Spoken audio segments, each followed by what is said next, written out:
আমার ভিডিওটা দেখে যদি আমার চ্যানেলটা কেউ সাবস্ক্রাইব করে তাহলে আমার ভিডিও বানানোটা সার্থক। আসসালামু আলাইকুম, কেমন আছেন আপনারা সবাই? আশা করি ভালো আছেন।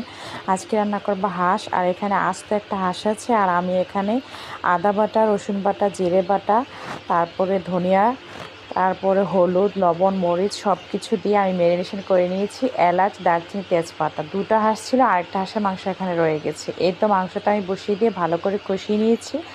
আর কষানোর কালারটা দেখেন, মাশাল্লাহ অসাধারণ আসছিল।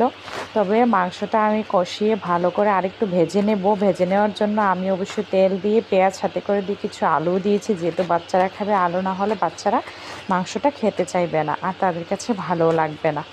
তো আমি এখানে আলু দিয়ে দিয়েছি, সাথে কিছু পেঁয়াজও আছে, ব্রাউন করে ভেজে নেব। মাংসটাকে বেশ কিছুক্ষণ নাড়াচাড়া দিয়ে ভেজে নিব। এই দেখেন আমি ভেজে নিয়েছি।